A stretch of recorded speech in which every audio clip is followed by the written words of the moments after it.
Hello friends, RJ വ്ളോഗ്സിലേക്ക് സ്വാഗതം. ഞാനിന്നിവിടെ തയ്യാറാക്കാൻ പോകുന്നത് ക്യാബേജ് തോരനാണ്.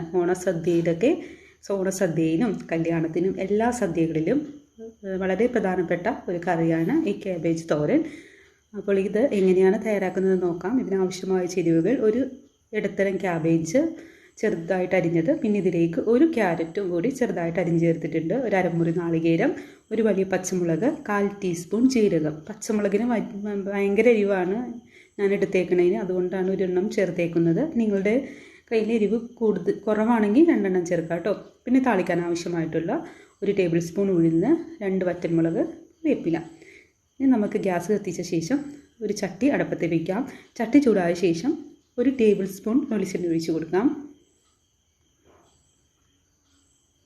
എണ്ണ നന്നായി ചൂടായി വന്നിട്ടുണ്ട്. ഇനി ഇതിലേക്ക് 1 ടീസ്പൂൺ കടുക് ചേർക്കാം. എൻ്റെ സ്പൂൺ ചെറിയ മെഷർമെൻറ്റാണ്. ഇതിൻ്റെ കറക്റ്റ് അളവ് 1 ടീസ്പൂൺ തന്നെയാണ് കേട്ടോ. കടുക് നന്നായിട്ട് പൊട്ടി വന്നിട്ടുണ്ട്. ഇനി ഇതിലേക്ക് എടുത്തു വച്ചിരിക്കുന്ന 1 ടേബിൾ സ്പൂൺ ഉഴുന്ന് ചേർത്ത് കൊടുക്കാം. നിങ്ങളുടെ കയ്യിൽ ഉഴുന്നില്ല എങ്കിൽ 1 ടേബിൾ സ്പൂൺ അരി ചേർത്താലും മതി. ഈ ഉഴുന്ന് ചേർത്താൽ നമ്മുടെ ക്യാബേജ് തോരനൊരു പ്രത്യേക ടേസ്റ്റ് തന്നെയാണ്. ഇടയ്ക്ക് ആ ഉഴുന്ന് ഫ്രൈ ആയതിൻ്റെ ഇത് നമ്മൾ കഴിക്കാൻ നേരത്ത് കിട്ടുമ്പോൾ അതൊരു പ്രത്യേക ടേസ്റ്റ് തന്നെയാണ്. അപ്പോൾ എല്ലാവരും ഇതൊന്ന് ചെയ്ത് നോക്കണേ. ഉഴുന്ന് നന്നായിട്ട് ഫ്രൈ ആയി വന്നിട്ടുണ്ടെങ്കിൽ ഇതിലേക്ക് എടുത്തു വെച്ചിരിക്കുന്ന വറ്റൽമുളക് ചേർത്ത് കൊടുക്കാം. ഇതിലേക്ക് എടുത്തു വെച്ചിരിക്കുന്ന വേപ്പിലയും ചേർത്ത് നന്നായിട്ട് ഇളക്കി കൊടുക്കാം.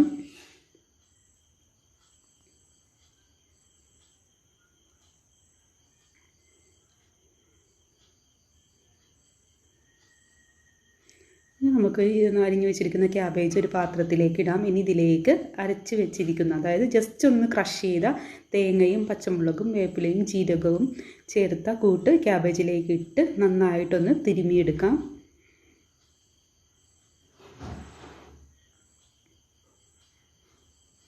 എല്ലായിടത്തും നല്ലതുപോലെ തേങ്ങയൊക്കെ പിടിക്കുന്നത് വരെ നന്നായിട്ടൊന്ന് മിക്സ് ചെയ്യാം. നമുക്ക് ചീനച്ചട്ടിയിലേക്ക് ഇട്ട് കൊടുക്കാം. ഉപ്പ് ചേർത്തായിരുന്നു കേട്ടോ, അത് ഞാൻ കാണിക്കാൻ മറന്നുപോയി. ചില സ്ഥലങ്ങളിൽ ക്യാരറ്റ് ചേർക്കാറില്ല. മഞ്ഞൾപ്പൊടി ഇട്ടാണ് ഈ കറി തോരൻ വെക്കുന്നത്. നിങ്ങൾ അങ്ങനെയാണ് കഴിച്ചിട്ടുണ്ടെങ്കിൽ ഈ ക്യാരറ്റ് ചേർത്ത ഈ തോരനും ഒന്ന് കഴിച്ചു നോക്കണേ. ഒരു പ്രത്യേക ടേസ്റ്റാണ്. നമുക്കെല്ലാം കൂടി നന്നായിട്ടൊന്ന് മിക്സ് ചെയ്ത് കൊടുക്കാം.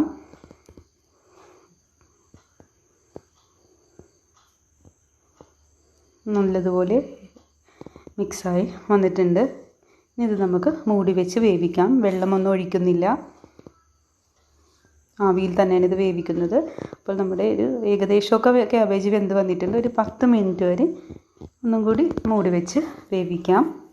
ഇതേപോലത്തെ ചെറിയ ചെറിയ റെസിപ്പിയുമായി എല്ലാ ദിവസവും ഞാൻ വരുന്നതാണ്. നിങ്ങൾക്ക് ഇഷ്ടമായാൽ എൻ്റെ ചാനൽ ലൈക്ക് ചെയ്യണേ, സബ്സ്ക്രൈബ് ചെയ്യണേ, അഭിപ്രായങ്ങൾ കമൻറ്റ് രൂപത്തിൽ അറിയിക്കണേ.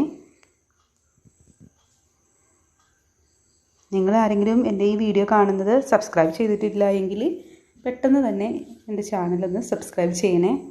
അങ്ങനെ നമ്മുടെ രുചികരമായ ക്യാബേജ് തോരൻ ഇവിടെ റെഡി ആയിട്ടുണ്ട്.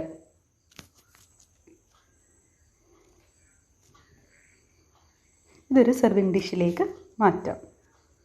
ഈ ഓണക്കാലത്ത് ഈ ക്യാബേജ് തോരൻ എല്ലാവരും തയ്യാറാക്കി നോക്കണേ. Thank you.